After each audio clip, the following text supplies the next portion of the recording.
Video की शुरुआत करने से पहले मैं आपको हमारे पेन ड्राइव और टैबलेट कोर्सेज के बारे में कुछ बताना चाहूँगा। ये पेन ड्राइव और टैबलेट कोर्सेज अवेलेबल हैं for bank PO, bank clerk examinations, also SSC CGL and CHSL examinations. आपकी तैयारी में बहुत ज़्यादा इंस्ट्रूमेंटल साबित होंगे ये। To order these pen drive और टैबलेट कोर्सेज हमें इस नंबर पे कॉल करिए 9580048004 या फिर directly visit us at studiiq.in। देखिए, मार्च के महीने की योजना मैगजीन का थीम है बजट। Budget 2017-18 of course. तो बजट से रिलेटेड एक शानदार कोटेशन है जो मैं आपके साथ शेयर करना चाहूँगा before we begin discussing the articles. The budget is not just a collection of numbers but an expression of our values and aspirations. Budget सिर्फ एक नंबर्स का कलेक्शन नहीं होता कि क्या डेफिसिट है, कितना हम कमा रहे हैं, नहीं। एक बजट एक एक्सप्रेशन होता है हमारी वैल्यूज़ का, हमारी एस्पिरेशंस का, कि एज अ कंट्री हम क्या बनना चाहते हैं और किस दिशा में हम जा रहे हैं। Let's start. देखिए, मेन आर्टिकल्स डिस्कस करने से पहले चीफ एडिटर्स डेस्क में जो पॉइंट्स लिखे हैं वो डिस्कस कर लेते हैं, काफ़ी इंपॉर्टेंट है। फर्स्ट ऑफ ऑल यहाँ पे लिखा है कि इस साल का जो बजट था बहुत अनसर्टनिटीज़ के दौरान प्रेजेंट किया गया। वो अनसर्टनिटीज़ क्या थी? देखिए, पहली बात तो विमुद्रीकरण। विमुद्रीकरण के रेप्रकशंस क्या होंगे, उसके नतीजे क्या होंगे, उसके बारे में किसी को अभी पूरा पता नहीं है, तो उससे भी काफ़ी अनसर्टनिटी आती है। दूसरी बात, जीएसटी ड्राइव का भी क्या होगा, उसमें भी अनसर्टनिटी थी। फाइनली, यूनाइटेड स्टेट्स एक ऐसा देश जिससे इंडिया के बहुत ही क्लोज ट्रेड रिलेशंस हैं, और ओवरऑल यूएस में जो भी पॉलिसीज़ उनके नए प्रेसिडेंट बनाएंगे उससे पूरी दुनिया में वेव्स दौड़ेंगी, पूरी दुनिया उससे उसका इम्पैक्ट फील करेगी। तो वहाँ पर जो नई एडमिनिस्ट्रेशन आई है उनसे भी अनसर्टनिटीज़ थी कि वो अब क्या करेंगे। तो इन सब चीज़ों के वजह से काफ़ी एक चैलेंजिंग टास्क था इस बार का बजट प्रेजेंट करना। ओवरऑल जो ऑब्जेक्टिव था इस बजट का वो था transform, energise and clean India. ये योजना में लिखा हुआ है, डायरेक्ट ये लाइन मैंने योजना से उठाई है, so you can count on it. Secondly, budget ने एक मल्टी प्रोंग्ड मतलब बहुआयामी अप्रोच अपनाई, और हर सेक्टर जो है हमारे इकोनॉमी उनको इक्वल अटेंशन दी। जैसे rural development, agriculture, infrastructure, skill development, manufacturing, employment generation, इन सब को इक्वल अटेंशन दी गई। आगे देखिए, फार्मर्स एंड रूरल पॉपुलेशन के बारे में बात की गई है कि किस तरीके से ये बजट उनके लिए भी बेनिफिशियल होगा। तो देखिए, मेजर्स लिए गए हैं किस तरीके से हमारे किसान, जो हमारे फार्मर्स हैं देश के, उनकी इनकम दुगनी डबल कर दी जाए आने वाले 5 सालों में। उसके अलावा एग्रीकल्चर क्रेडिट एलोकेशन को भी 1 लाख करोड़ तक की हाइक मिली है। मतलब एग्रीकल्चर क्रेडिट एलोकेशन है वो 10 लाख करोड़ कर दिया गया है, पहले से 1 लाख करोड़ उसको रेस कर दिया गया है। उसके अलावा लॉन्ग टर्म इरिगेशन फंड को भी इंक्रीज कर दिया गया है, अब वो टोटल फंड हो गया है 40,000 करोड़। ऐसे बहुत सारे स्टेप्स लिए गए हैं जिससे फार्मर्स और रूरल पॉपुलेशन के लोगों को भी बेनिफिट मिलेगा। सो ये कुछ पॉइंट्स थे स्टार्टिंग में। आगे कुछ एमसीक्यूज करते हैं और फिर हम आर्टिकल्स पढ़ना स्टार्ट करेंगे। मैं कोशिश करूंगा इस पूरी रिव्यू में जितने ज़्यादा एमसीक्यू दे पाऊँ उतने आपको प्रोवाइड करूँ, क्योंकि it's the best way to learn new things and revise. आगे देखिए, एक बहुत ही इंपॉर्टेंट एमसीक्यू आपके लिए। रेलवे बजट को आपको बताना है कि जनरल बजट से सबसे पहले अलग कब किया गया था अंडर ब्रिटिश रूल। तो आपके सामने ऑप्शन है 1900, 1921, 1915, 1912। देखिए, इसका आंसर है 1921। इसके बारे में आपको ये भी पता होना चाहिए कि ये किया गया था on the recommendations of Acworth committee. इसके बहुत सारे रीजन दिए गए थे ताकि रेलवे फाइनेंस की फ्लेक्सिबिलिटी बढ़ाने के लिए वगैरह, वो उस पर इतना जाएंगे नहीं, ज़रूरी नहीं है। बट ये क्वेश्चन इंपॉर्टेंट इसलिए भी होता है क्योंकि आपको पता है अगस्त 2016 में सेंट्रल गवर्नमेंट ने डिसाइड किया था कि रेलवे बजट और जनरल बजट को वापस मर्ज किया जाए। सो ये पॉइंट जो हमारी योजना का फर्स्ट आर्टिकल है उसके फर्स्ट पेज पर भी दिया गया है। Let's have a look at that. आगे देखिए, एडिशनल इन्फॉर्मेशन दे रहा हूँ आपको कि जो रेलवे बजट था उसको, जो सेंट्रल गवर्नमेंट के फाइनेंसेस थे उसको सेपरेट तो कर दिया गया था 1921 में, मगर बाद में जो एक्चुअल बजट अनाउंस किया गया वो 1924 में किया गया था। तो आपको अभी लक्ष्मीकांत दिखा देता हूँ, इंडियन पॉलिटी, उसमें भी सेम बात लिखी हुई है। तो देखिए, यहाँ पर आप देख सकते हैं लक्ष्मीकांत इंडियन पॉलिटिक्स में लिखा हुआ है the railway budget was separated from the general budget in 1921। ठीक है, तो एक्वर्थ कमेटी की रिकमेंडेशन पे ऐसा किया गया था। बाद में जो एक्चुअल रेलवे बजट आया सबसे पहले सेपरेट, वो आया था 1924। तो ये माइंड में पूरा क्लियर कर देना, ठीक है। आगे योजना में भी यही बात रिपीट कर रहे हैं 30th मिनट के आसपास, वहाँ पे फिर से रिपीट करूँगा, तो वहाँ फिर देख लेना। ऑलराइट, सो ये है फर्स्ट आर्टिकल मार्च महीने की योजना मैगजीन का। तो यहाँ पे आप देख सकते हैं लिखा हुआ है, बाय द वे आर्टिकल का टाइटल है union budget 2017-18 broader analysis. Basically budget का एक ब्रॉडर एनालिसिस है। तो यहाँ पे अगर आप नज़र डालें, budget is an obligation of the government of India under article 112। अच्छा देखो, बजट पहली बात जो एज ए वर्ड हमारे कॉन्स्टिट्यूशन में कहीं पे है नहीं। हमारे कॉन्स्टिट्यूशन में जो शब्द लिखे गए हैं वो है annual financial statement, that has been dealt with article 112। तो हम जो बजट कहते रहते हैं वो अलग से हम आपस में बात करने के लिए कहते हैं, ठीक है। और आगे यहाँ पे लिखा है कि over the years this annual event has undergone a lot of changes. बहुत सारे चेंजेस से भी गुजरा है ये बजट। जैसे मैंने आपको पहले बताया कि 1921 में जनरल बजट से रेलवे बजट को अलग कर दिया गया, और इस साल 3 बड़े चेंजेस आए हैं हमारे बजट में। वो क्या क्या हैं? देखो, पहली बात तो रेल बजट को वापस मर्ज कर दिया गया है यूनियन बजट से। इसलिए जो मैंने वो 1921 वाला क्वेश्चन आपसे पूछा था, इट इज़ वेरी इंपॉर्टेंट, याद रखिएगा, उससे प्रीलिम्स में भी क्वेश्चन आ सकता है। उसके बाद देखिए, presentation of budget is preponed by a month, मतलब 1 महीने पहले इस बार प्रेजेंटेशन जो होती है बजट की वो पहले हुई। उसके अलावा it has done away with plan non plan distinction in its expenditure. तो प्लान नॉन प्लान जो डिस्टिंक्शन होते थे वो ख़त्म कर दिए गए हैं। तो ये 3 मेजर चेंजेस हुए हैं इस बार के बजट में। आगे देखिए, अगर आप इस पार्ट पे यहाँ पर नज़र डालेंगे तो आप देख पाएंगे, as mention by the finance minister, the agenda for this year's budget is TEC India, transform energise and clean India. ये बहुत ज़्यादा इंपॉर्टेंट है, ठीक है, तो इसको ज़रूर याद रखिएगा। आगे देखते हैं करंट मैक्रो ट्रेंड्स क्या है। आगे देखिए, बात करी गई है करंट मैक्रो ट्रेंड्स के बारे में। देखिए, सेंट्रल स्टैटिस्टिकल ऑफिस, जिसको एस्टैब्लिश किया गया था 1951 में, इसने प्रोजेक्ट किया है कि इंडिया की GDP इस वक्त, हालांकि ये एडवांस्ड एस्टिमेट है, 7.1 की ग्रोथ रेट से बढ़ेगी। अब देखो, यहाँ पर ये एडवांस्ड एस्टिमेट है, तो मतलब यहाँ पर डीमोनेटाइजेशन, विमुद्रीकरण का जो इम्पैक्ट होगा हमारी इकोनॉमी पे, उसको अभी इन्होंने इंक्लूड नहीं किया अपनी कैलकुलेशंस में, ठीक है। सो हो सकता है कि आगे जाकर, जैसे यहाँ पे लिखा हुआ है योजना में ही, कि which most analyst suggest that GDP could have contracted by 1 to 2% due to demonetisation. ज़्यादातर जो एक्सपर्ट्स हैं वो मानते रहे कि 1 या 2% कम हो जाएगी हमारी इकोनॉमिक ग्रोथ रेट, वो शायद हमको आगे जाकर दिखे। उसके अलावा देखिए, यहाँ पर ये भी बताया गया कि एग्रीकल्चर की सेक्टर की जो ग्रोथ है वो भी काफ़ी हद तक गुड मानसून की वजह से अच्छी है। That's not all that important दो। आगे देखिए, हमें ये मेन यहाँ पे ध्यान देना है। बताया गया कि पोस्ट डीमोनेटाइजेशन बैंक्स ने interest rates on loan on deposit दोनों थोड़े कम कर लिए हैं। इससे क्या होगा कि हायर क्रेडिट डिमांड होगी और इवेंचुअली हायर ग्रोथ होगी, जो इन द लॉन्ग रन हमारे देश को फ़ायदा करेगी। देखिए, आगे के आर्टिकल में दिए हुए हैं main highlights of the budget. तो यहाँ पे शुरुआत करते हैं सबसे पहले ट्रेडिशनल सेक्टर से।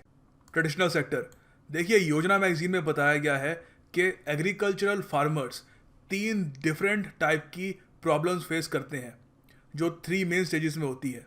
पहली होती है प्री हार्वेस्ट, दूसरी होती है हार्वेस्ट, और फाइनल होती है पोस्ट हार्वेस्ट स्टेज।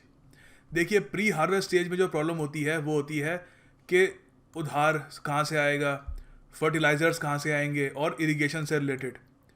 सेकंड होती है हार्वेस्टिंग प्रॉब्लम्स, जिसमें कहीं सूखा ना पड़ जाए, कहीं बाढ़ ना आ जाए, और इंश्योरेंस कवर जो होगा इन सब से रिलेटेड वो क्या होगा।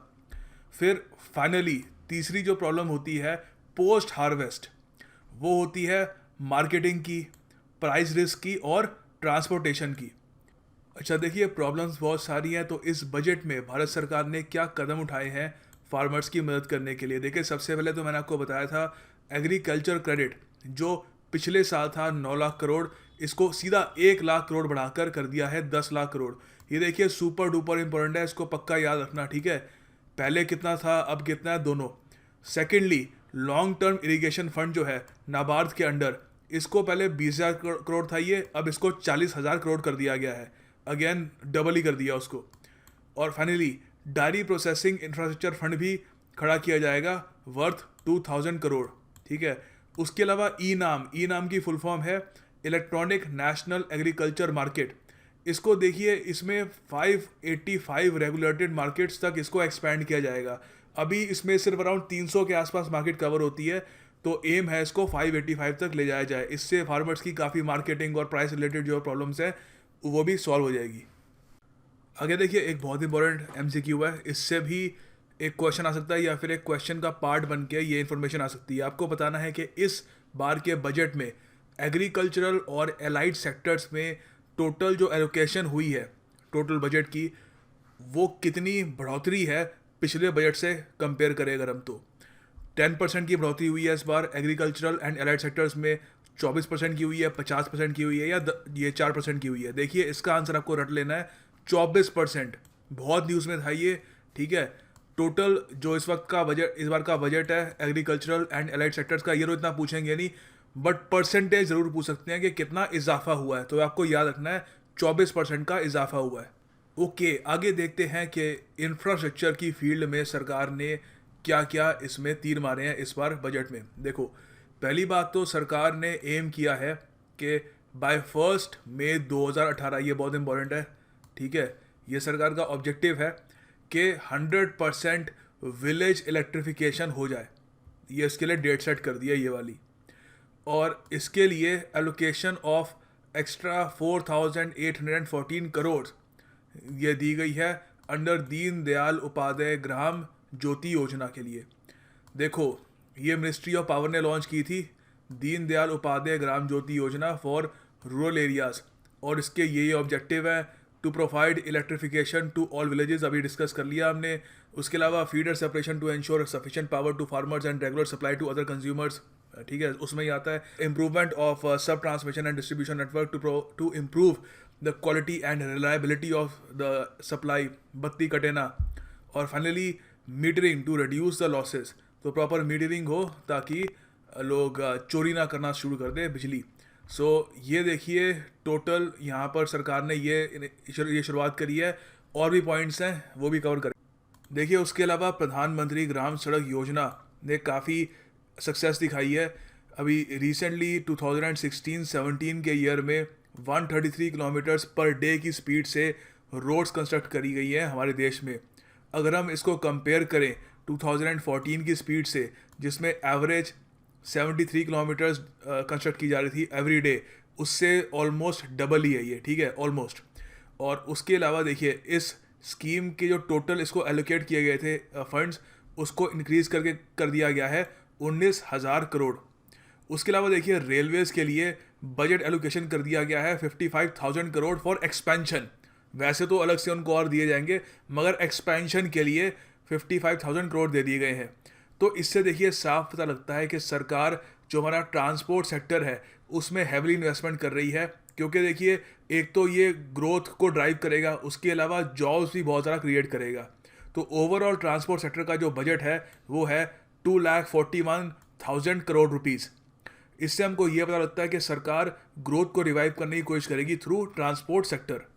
उसके अलावा देखिए, इस बजट की एक बहुत ही बड़ी हाईलाइट ये थी कि हाईवेज कंस्ट्रक्शन का जो टोटल एलोकेशन थी बजट पे, वो पिछले साल थी करीब 57,000 करोड़ रुपीज़। इस साल उसको इंक्रीज़ करके 64,900 करोड़ रुपीज़ कर दिया गया है। और उसके अलावा देखिए, वेल, ये सीधी सी बात है, ये रिमोट विलेजेस में ताकि और ज़रा बेहतर कनेक्टिविटी हो उसके लिए किया गया है। उसके अलावा for shipping ministry the allocation has gone from ₹1,531 crore rupees to 1,773 crore, तो इसमें भी इंक्रीज़ किया गया है। और उसके अलावा 600 करोड़ एलोकेट किए गए हैं फॉर सागरमाला प्रोग्राम। आगे देखिए, फिस्कल डेफिसिट और रेवेन्यू डेफिसिट के बारे में बात की गई है। काफ़ी बार हमने इस पे इकोनॉमिक सर्वे की जो सीरीज़ बनाई है, मुकुल खरबंदा जी ने बहुत ही बढ़िया बनाई है, उसमें एक्सटेंसिवली इसको कवर कर रखा है। तो दोनों ये फिगर जो है, फिस्कल डेफिसिट 3.2%, ये याद रख लेना, और रेवेन्यू डेफिसिट 1.9%, ये दोनों याद रख लेना, ठीक है। उसके अलावा रेवेन्यू मोबिलाइजेशन, देखो ये अगेन इकोनॉमिक सर्वे में हमको बताया गया था कि हिंदुस्तान में से सिर्फ 100 में से 7 लोग टैक्स भरते हैं। ये इकोनॉमिक सर्वे की फिगर्स हैं, ठीक है।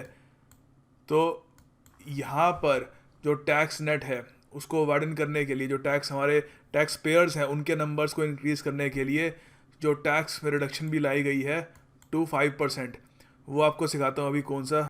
अब देखिए ये है पिछले साल के टैक्स स्लैब, और यहाँ पर ये जो है ये है इस साल के जो अब शुरू होंगे। तो देखिए पहली बात तो आपको पता है अगर आप 2.5 लाख से कम कमाते हैं तो आपको 0% टैक्स लगेगा, कोई दिक्कत नहीं है। उसके बाद देखिए जो मैं 5% की बात कर रहा हूँ वो 2.5 लाख से लेके 5 लाख तक के बीच में जो लोग कमाते हैं उन पे पहले 10% टैक्स लगता था ना, अब कर दिया 5%। ये भी इसलिए किया गया ताकि और ज़्यादा लोग टैक्स कंप्लायंट बने, वो टैक्स पे करने आगे आए, उनको टैक्स इतना बोझ ना लगे। और सरकार उम्मीद कर रही है कि उससे उसका जो रेवेन्यू मोबिलाइजेशन का टारगेट जो है वो भी काफ़ी हद तक अचीव होगा।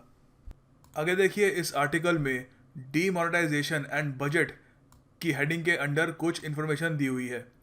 देखिए SIAM डाटा हमको बताता है कि जो ऑटोमोबाइल सेक्टर है उसमें काफ़ी शार्प डिक्लाइन आया है उनकी सेल्स में 18.66% का दिसंबर 2016 में। इसमें देखिए सबसे ज़्यादा डिप देखा गया है 2 व्हीलर और 3 व्हीलर्स में जो ज़्यादातर कैश से लिए जाते हैं। इनमें डिक्लाइन देखा गया है 22.4% और 36.23% का। और नाइट फ्रैंक डाटा के हिसाब से रियल एस्टेट सेक्टर में करीब 50% की गिरावट आई है in the last quarter of 2016। Economic survey ने एस्टिमेट किया है कि जो एडवर्स इम्पैक्ट होंगे डीमोनेटाइजेशन के इंडियन इकोनॉमी पे वो कुछ अराउंड 0.25% से लेकर 1% तक हो सकते हैं।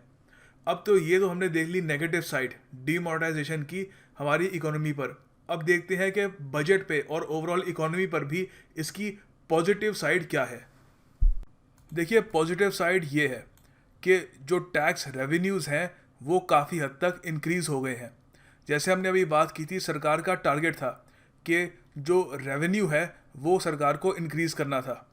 तो यहाँ पर देखिए डीमोनेटाइजेशन विमुद्रीकरण के बाद काफ़ी हद तक इंक्रीज़ देखा गया है। कॉर्पोरेट टैक्स में देखा गया है 4.4% की इंक्रीज़, सेंट्रल एक्साइज ड्यूटी में देखी गई है 43% की इंक्रीज़, और उसके अलावा सर्विस टैक्स में देखी गई है 23.9% की इंक्रीज़, और कस्टम्स ड्यूटी में 4.1% की इंक्रीज़। इसके और भी बहुत सारे रीजंस हो सकते हैं, but for the time being हमारे रेवेन्यू को ज़रूर बूस्ट मिला है। और according to economic survey and national payments corporation of India, RuPay based जो डेबिट कार्ड जो सरकार ने इशू किए हैं उसमें देखिए जो इलेक्ट्रॉनिक ट्रांजैक्शंस होती थी वो काफ़ी हद तक इंक्रीज़ हो गई है टू अबाउट 13,000 करोड़ रुपीज़। और उसके अलावा जो ई कॉमर्स में जो ट्रांजैक्शन होती थी वो भी बहुत ज़्यादा उसमें इजाफा देखा गया है around 300 to 400% in the last few months. ये भी बिकॉज डीमोनेटाइजेशन हुआ है। ये ऑफ कोर्स सीधी सी बात है, ज़्यादा से ज़्यादा जब इलेक्ट्रॉनिक ट्रांजैक्शन होगी तो सरकार को कैश कहाँ पे यूज़ किया जा रहा है, किधर यूज़ किया जा रहा है, और लोगों का जो टैक्स जिस तरीके से वो पे कर रहे हैं उसको भी काफ़ी हद तक उस पर नज़र रखने में आसानी होगी। ओके देखिए आगे आपके लिए एक MCQ है, आपको बताना है टोटल कैपिटल और डेवलपमेंट एक्सपेंडिचर जो होगा रेलवेज़ के लिए वो कितना होगा फॉर द ईयर 2017-18। तो आपके सामने 3 ऑप्शंस हैं, सिर्फ 3 ऑप्शंस हैं, आपको बताना है इसमें से सही आंसर कौन सा होगा।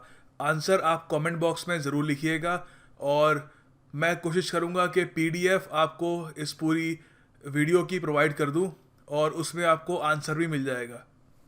आगे देखिए बात करी गई है बजट और डिजिटल इकोनॉमी के बारे में। ये एक बहुत ही इंपॉर्टेंट टॉपिक है, काफ़ी इन्फो मिलेगी यहाँ पर। मैं आपको सजेस्ट करूँगा कहीं पे लिख लेना, ये यहाँ पे कहीं पे सेव कर लेना, इससे क्वेश्चन आ सकता है। It's a very very important topic.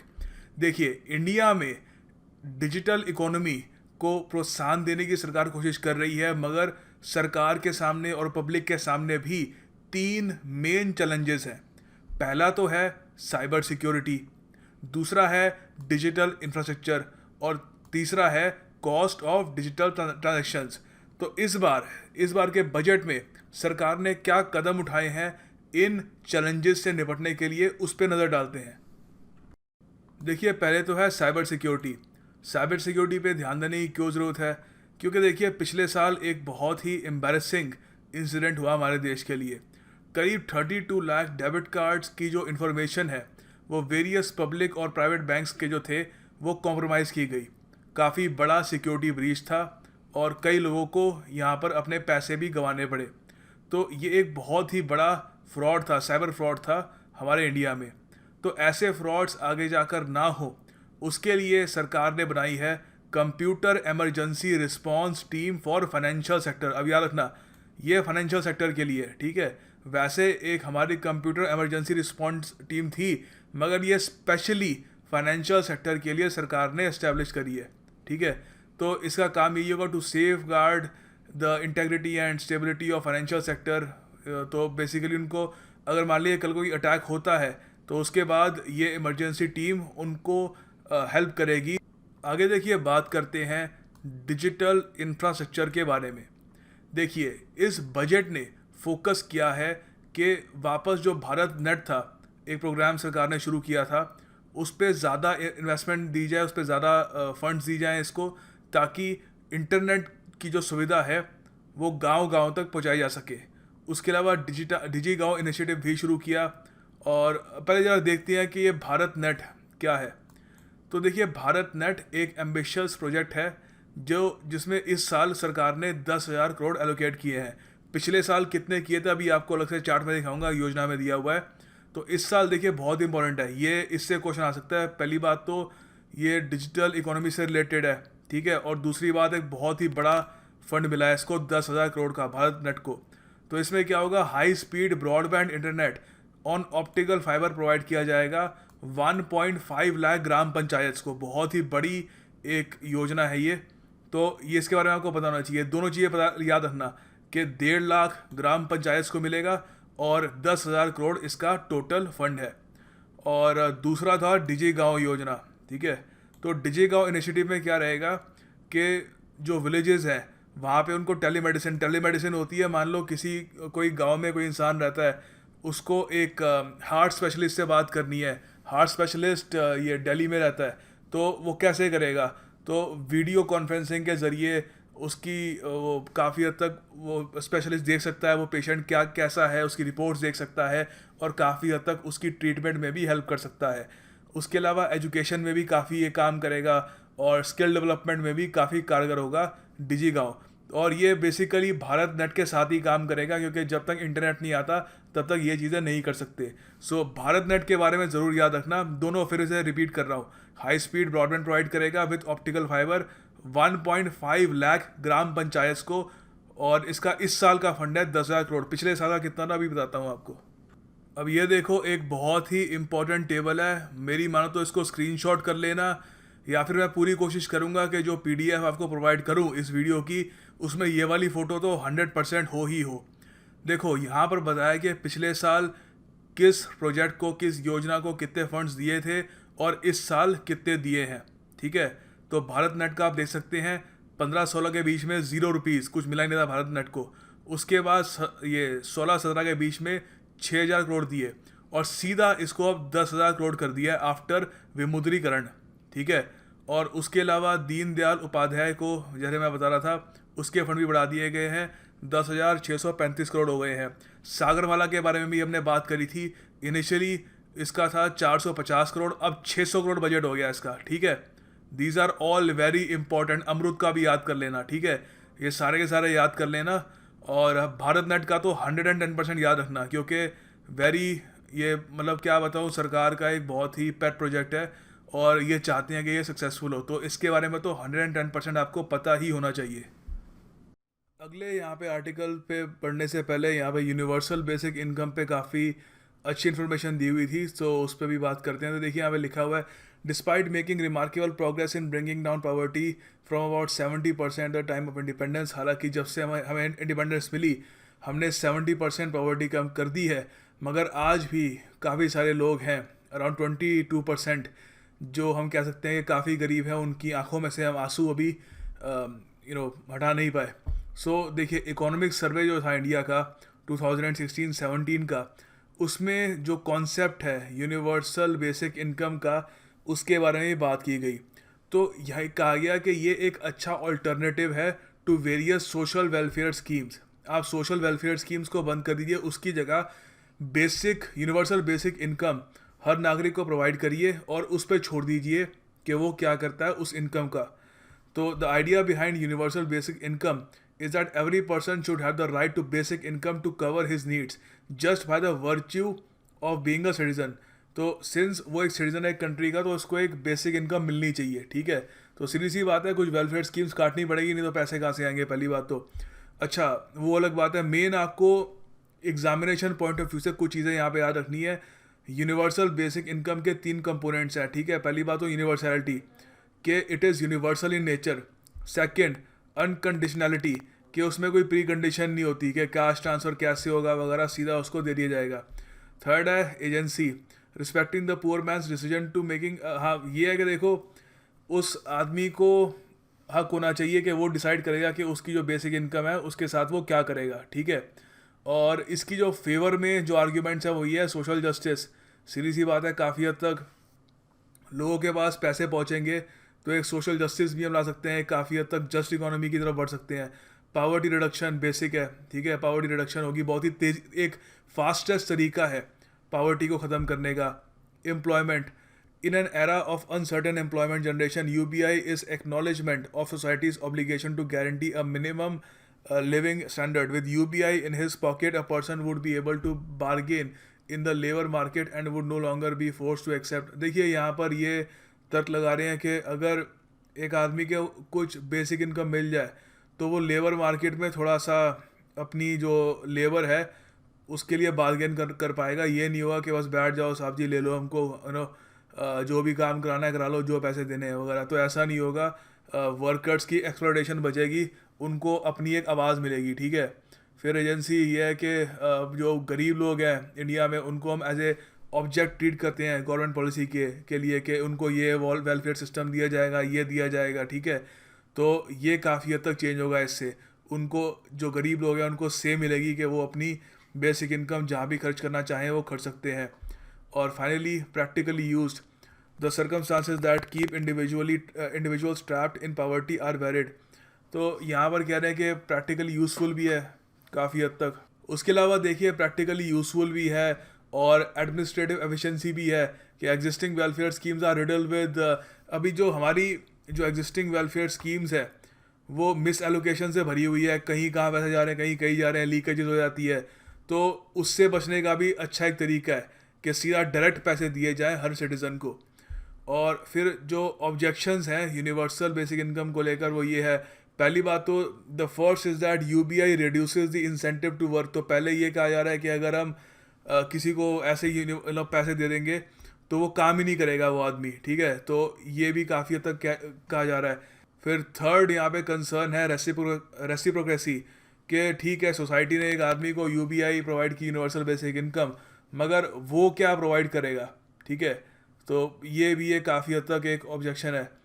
सो ये बेसिक आपको एक ओवरव्यू दे रहा हूँ यहाँ पर, बाकी आप पढ़ना चाहें थोड़ा खुद भी पढ़ सकते हैं इसके बारे में। मेन आपको मैंने आप बता दिया कि यूबीआई देखिए रिसेंटली फिनलैंड में उसको एज एन एक्सपेरिमेंट उसको शुरू किया है, फिर अभी नीदरलैंड्स और कनाडा में भी कुछ जगहों पर इसको एज अ स्मॉल एक्सपेरिमेंट शुरू कर रहे हैं। स्विट्ज़रलैंड में वोट हुआ था, वहाँ पे आपको पता है डायरेक्ट डेमोक्रेसी है, तो वहाँ पे वोट हुआ था कि whether Switzerland should adopt universal basic income, और वहाँ पे ओवरवेलमिंगली लोगों ने रिजेक्ट कर दिया ये यूबीआई का कॉन्सेप्ट। सो ये सब पॉइंट्स आपको पता होने चाहिए, एग्जाम में इससे भी क्वेश्चन आ सकता है। आगे देखिए यहाँ पर ये जो दूसरा चैप्टर है कुछ ज़्यादा इन्फॉर्मेशन तो दी नहीं है यहाँ पर, मगर यहाँ पे ये टैक्स कंप्लायंस चार्ट दिखाया इंडिया में। तो देखिए यहाँ पे बताया है कि इंडिया में जो टोटल जो लोग इनकम टैक्स रिटर्न फाइल करते हैं उनकी संख्या है 3.7 crore out of 125 crore people. उसमें से देखिए बिलो एग्जाम्पशन लिमिट जो है वो है 99 लाख, मतलब कि इनकी इनकम 2.5 लाख से भी कम है तो इन पे 0% टैक्स लगता है। फिर उसके बाद देखिए 2.5 लाख से 5 लाख पर जो लोग कमाते हैं जिन पे इस साल 5% टैक्स कर दिया है उनकी संख्या है 1.9 करोड़ लोग। और उसके बाद देखिए जो 5 लाख से 10 लाख कमाते हैं उनकी संख्या है 52 लाख, और जो 10 लाख से ऊपर कमाते हैं वो है 24 लाख। ये देखिए बहुत ही इंपॉर्टेंट डाटा है, क्योंकि यूनियन बजट स्पीच में अरुण जेटली जी ने यूज़ किया था। लास्ट यूनियन में भी मैंने कुछ कुछ थोड़ा सा बताया था। यहाँ पे एडिशनल यहाँ पे ही बताया है कि देखिए 50 लाख से जो ऊपर कमाते हैं उनकी संख्या है 1.7 लाख। आगे देखिए इतनी कोई इंपॉर्टेंट इन्फॉर्मेशन दी नहीं हुई है। यहाँ पे कह रहे हैं फिजिकल पॉलिसी जो है हमारे देश में एक 5 साल की होनी चाहिए। जो एडवांस कंट्रीज़ है वहाँ पर ये एक नॉन इवेंट होता है, जबकि इंडिया में पूरा मंथ जो है इसमें लोग वेट करते हैं कि बजट आएगा।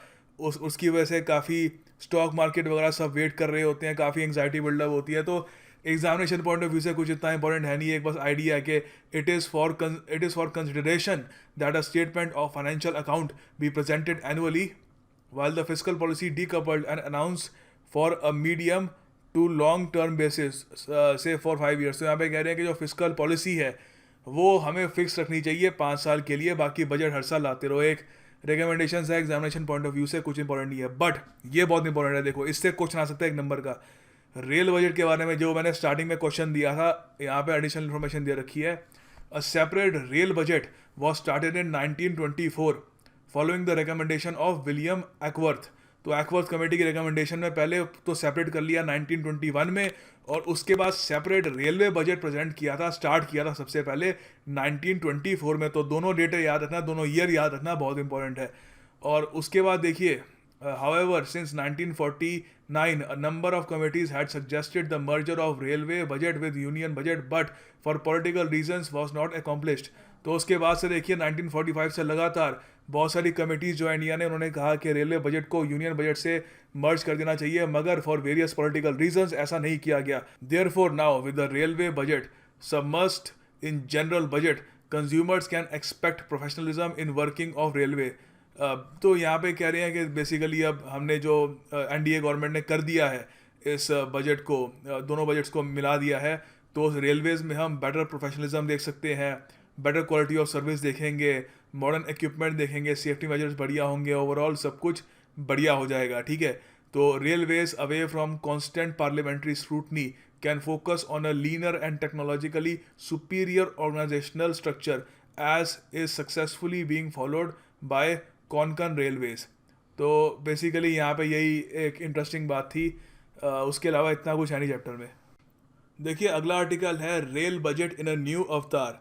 तो यहाँ पे पहले वही बात की है कि 1920 में एक कमेटी कॉन्स्टिट्यूट करी, 1921 में उन्होंने जनरल बजट से जो है और रेल बजट को अलग कर लिया, और फिर सेपरेट रेल बजट प्रेजेंट हुआ 1924 में। तो आगे देखिए यहाँ पर इतना कुछ है नहीं पढ़ने के लिए, नीचे यहाँ पे मेन इन्फॉर्मेशन यहाँ पे दी हुई है कि देखिए the present budget mandates railways to focus on 4 major areas. अभी जो नया बजट है उससे रेलवेज 4 मेजर एरियाज पे फोकस करेगी। पहली क्या है? पहली है पैसेंजर सेफ्टी, ये बाय द वे बहुत इंपॉर्टेंट है, इसे एमसीक्यू आ सकता है। दूसरा है कैपिटल एंड डेवलपमेंट वर्क्स। तीसरा है क्लीनलीनेस और फाइनेंशियल एंड अकाउंटिंग रिफॉर्म्स। तो ये चारों के चारों सुपर इंपॉर्टेंट है, याद रख लेना, ये बजट से ही आए हैं। ठीक है, तो इससे भी क्वेश्चन बन के आ सकता है। अच्छा, पहले नज़र डालते हैं पैसेंजर सेफ्टी पर। देखिए ये काफ़ी हद तक महसूस किया गया है बहुत ही लंबे समय तक कि रेलवे के पास अलग से कुछ एक इन्वेस्टमेंट विंडो होनी चाहिए, ताकि जो सेफ्टी है रेलवे में पैसेंजर्स की उसको अपग्रेडेशन मिल सके, उसको और बेहतर बनाया जा सके। तो देखिए क्योंकि रेलवे के खुद के जो internal generation of financial resources हैं वो इतने हैं नहीं, तो उन्होंने भारत सरकार को बोला कि आप कुछ कैपिटल सीट प्रोवाइड करिए और बाकी का काम हम देख लेंगे। तो इसी बात पे जो फाइनेंस मिनिस्ट्री है उन्होंने इसको अप्रूवल दे दिया, और एक बहुत ही बोल्ड मूव चला उन्होंने, और यहाँ से ये बनाया राष्ट्रीय रेल संरक्षण कोष।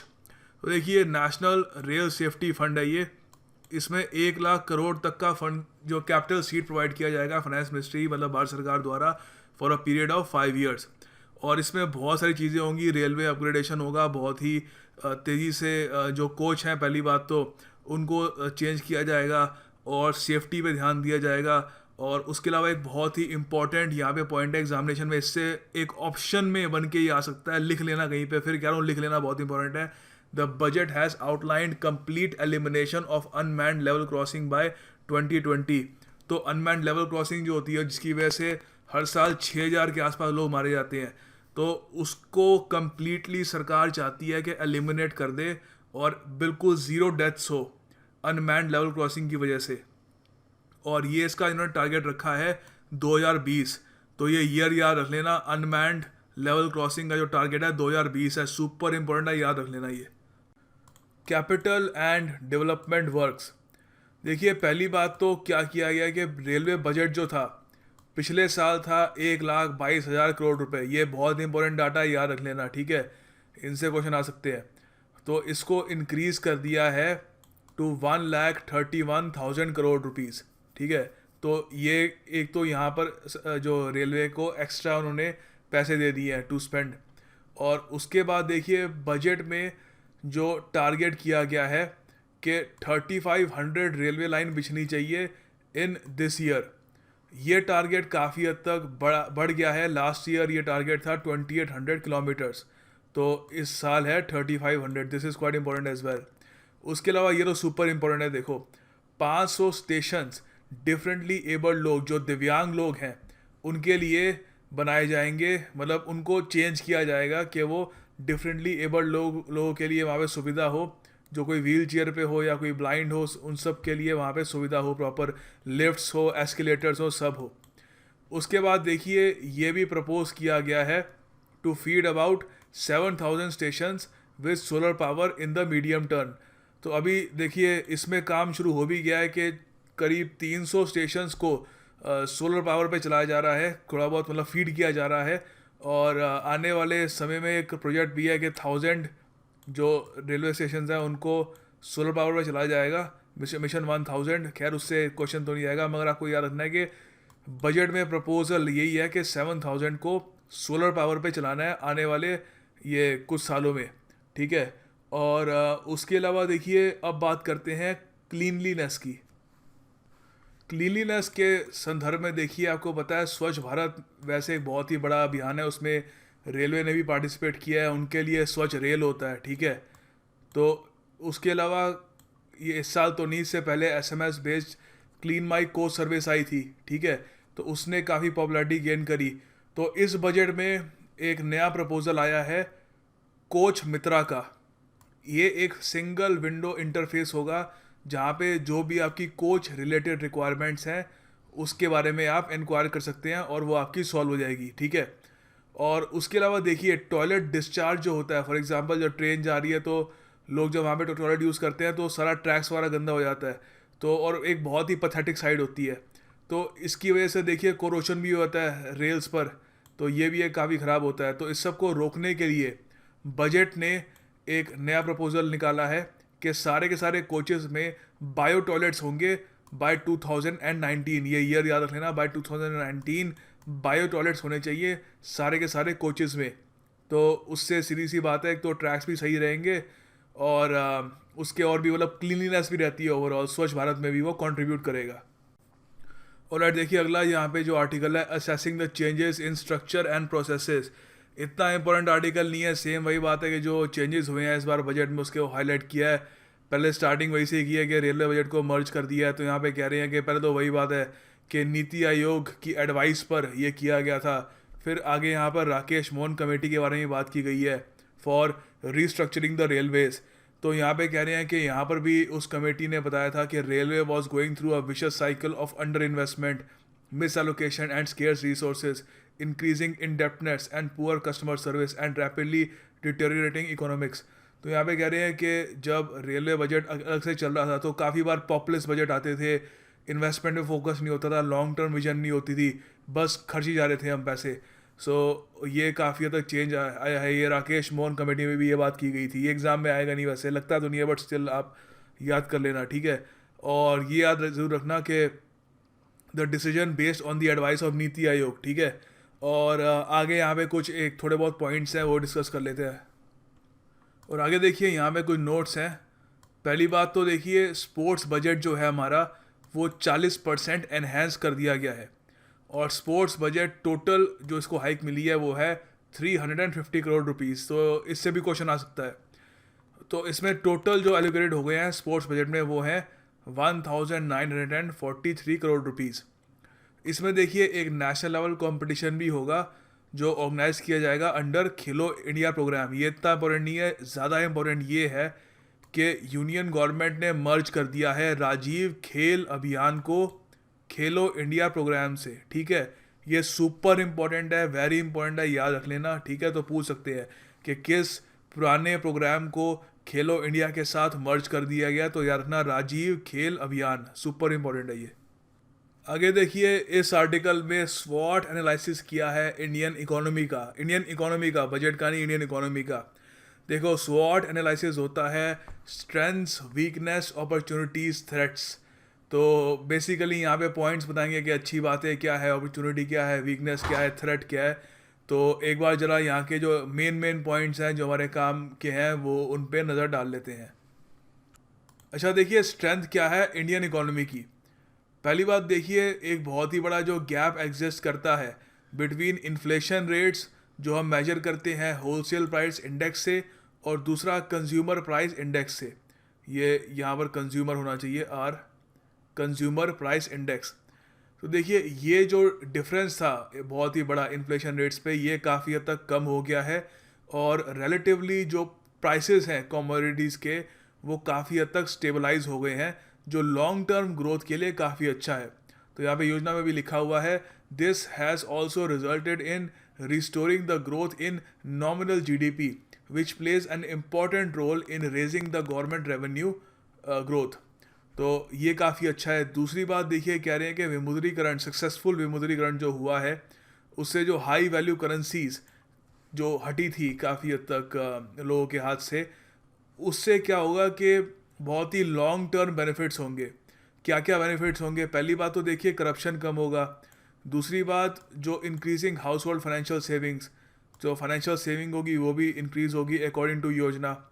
तो उसके अलावा देखिए, वाइडनिंग द टैक्स नेट काफ़ी हद तक बड़ा होगा। ये तो हमने देखा भी है कि सरकार के पास जो रेवेन्यू आ रहा है वो काफ़ी हद तक इंक्रीज़ हो गया है, और उसके अलावा जो थोड़ा बहुत उन्होंने टैक्स में भी एक रिलीफ दिया है, 5% कर दिया है, तो उससे भी थोड़ा बहुत सरकार का टैक्स नेट इंक्रीज़ होगा, ठीक है। उसके अलावा देखिए, जीएसटी भी आपको पता है काफ़ी जल्दी इंट्रोड्यूस हो जाएगा, तो उससे एक सिंगल नेशन वाइड मार्केट बन जाएगी, और बेटर टैक्स कंप्लायंस होगी, इनडायरेक्ट टैक्स के लिए बहुत अच्छा बून होगा, हायर इन्वेस्टमेंट्स होगी, और इससे ग्रोथ भी eventually in the long run आएगी। फाइनली देखिए, इंडिया का जो शेयर है मैन्युफैक्चरिंग मार्केट में, वो काफ़ी हद तक इंक्रीज़ कर रहा है। तो यहाँ पे लिखा हुआ है India share in the world manufacturing exports is rising because the country has remained comparative despite high capital inflows and inflation. तो इन्फ्लेशन के बावजूद काफ़ी कंपेरेटिव प्राइसेस इंडिया दे रहा है, तो उसकी वजह से मैन्युफैक्चरिंग मार्केट में इंडिया अभी भी काफ़ी हद तक राइज कर रहा है। उसके अलावा देखिए, यहाँ पर कुछ चीज़ें और इन्होंने यहाँ पे मेंशन करी है, जैसे कि जो डेमोग्राफिक डिविडेंड है, हमारे यहाँ यंग लोग हैं बहुत सारे, वो तो हर जगह ऑलमोस्ट कहा ही जाता है। और फाइनली यहाँ पे ये भी लिखा हुआ है अलग से, considering all the strengths the Indian economy has the potential to grow at 8% to 10%। तो 8 से लेकर 10% तक की ग्रोथ रेट से हमारा ग्रो करने का पोटेंशियल है, और this makes the real returns on investments in India most attractive among all comparable competing countries at present. तो जब इतना अच्छा ग्रोथ रेट हो एक कंट्री का, तो वहाँ पे बाकी कंपनीज भी इन्वेस्टमेंट करना चाहेगी, तो हम एक्सपेक्ट कर सकते हैं कि आने वाले समय में और इन्वेस्टमेंट्स आएगी, उससे जॉब भी क्रिएट होगा, और ओवरऑल जो है देश सही दिशा में जाएगा। तो ये तो हो गई स्ट्रेंथ्स। अब नज़र डालते हैं वीकनेसेस की तरफ। उसके अलावा देखिए, वीकनेसेस क्या क्या है, ये देखिए, सब मानी हुई बात है कि जीएसटी इम्प्लीमेंटेशन जब भी होगी तो उससे इनिशियली माना जा रहा है कि जो ग्रोथ होगी उस पर हल्का झटका लगेगा, बाद में वो पिकअप करेगी।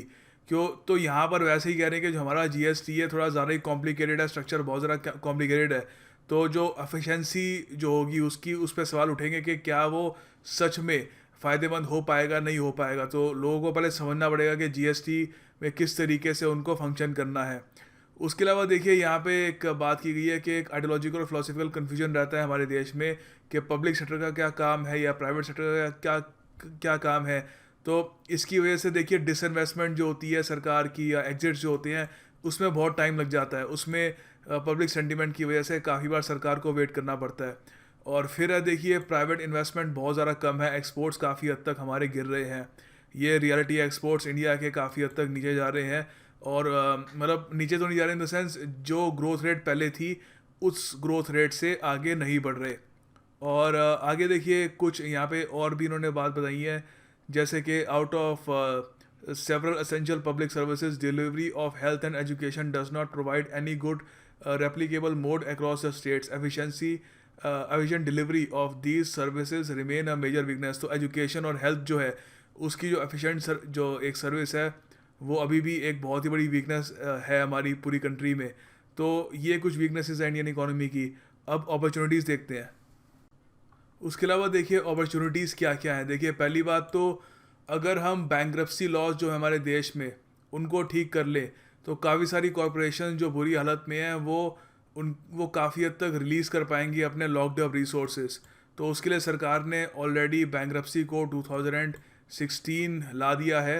अब बस उसकी एफिशिएंसी और इम्प्लीमेंटेशन किस तरीके से होगी वो देखना बाकी है। अगर ये हम ढंग से कर लेते हैं तो it could boost our economy's growth tremendously. उसके अलावा देखो हमारा जो फोकस है on comparative and corporate federalism, इससे काफ़ी हद तक एक बहुत ही बड़ा एक पोटेंशियल होता है और काफ़ी हद तक स्किल को भी ये अट्रैक्ट करता है।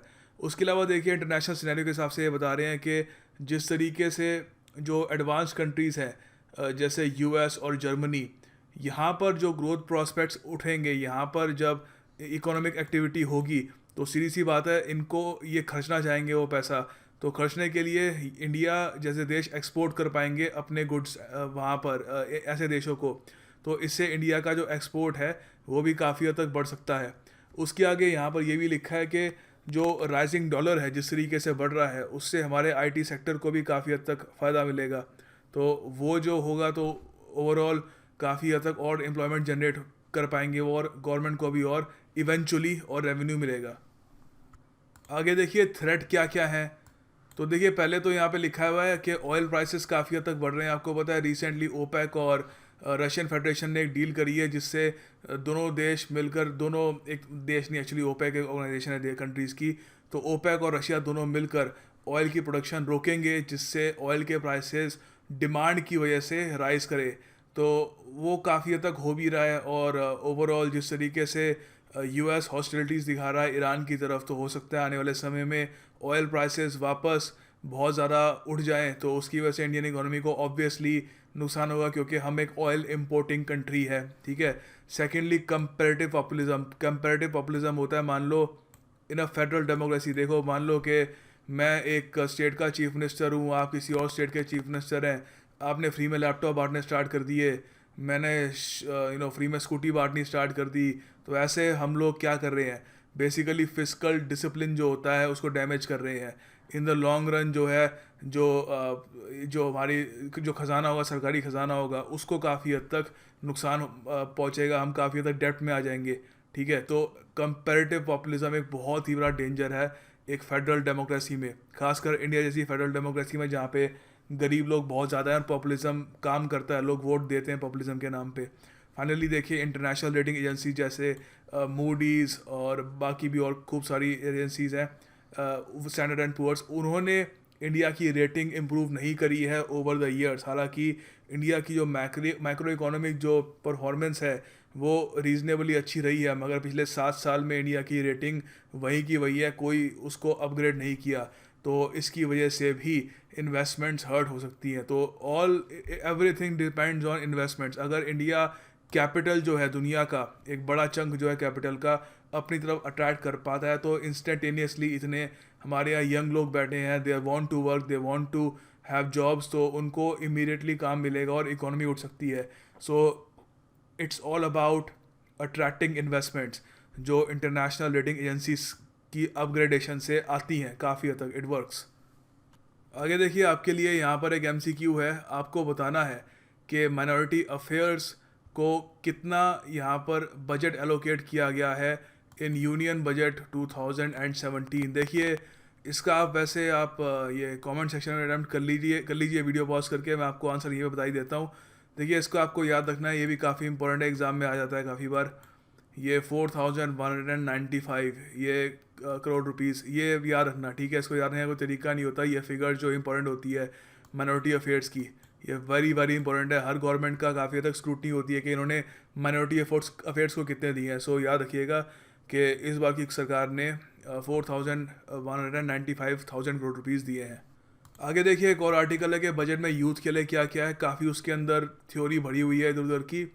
जो मेन पॉइंट्स है एग्जामिनेशन पॉइंट ऑफ व्यू से मैंने यहाँ पे आपके लिए लिख दिए हैं। पहली बात तो देखिए स्वयं प्लेटफॉर्म लॉन्च किया गया है। इसमें देखिए ये दिस इज़ क्वाइट इम्पॉर्टेंट। इसमें ऑनलाइन कोर्सेज दिए जाएंगे 350 कोर्सेज, ठीक है। तो इस ये प्लेटफॉर्म जो होगा पहली बात तो इनिशियली ऑनलाइन होगा, बाद में इसको DTH, ठीक है, जो हम टीवी देखते हैं वहाँ पर भी इसको लिंक कर दिया जाएगा ताकि वहाँ पर एक वाइडर रीच इसकी हो सके। उसके बाद देखिए 100 इंडिया इंटरनेशनल स्किल सेंटर्स खोले जाएंगे। This is also quite important. ये ऑल ओवर खोले जाएंगे अंडर स्किल इंडिया मिशन, ठीक है। दिस इज़ क्वाइट इम्पॉर्टेंट, याद रखिएगा। उसके अलावा देखिए एलोकेशन दी गई है 4,000 करोड़ की बाय द गवर्नमेंट, जिससे इंट्रोड्यूस करेगी सरकार skill acquisition and knowledge awareness programme, ठीक है। इसका नाम है संकल्प। तो इसका जो एक्रोनिम है याद रखना, skill acquisition and knowledge awareness programme. इसमें देखिए जो मार्केट रेलिवेंट ट्रेनिंग दी जाएगी 3.5 करोड़ यूथ को।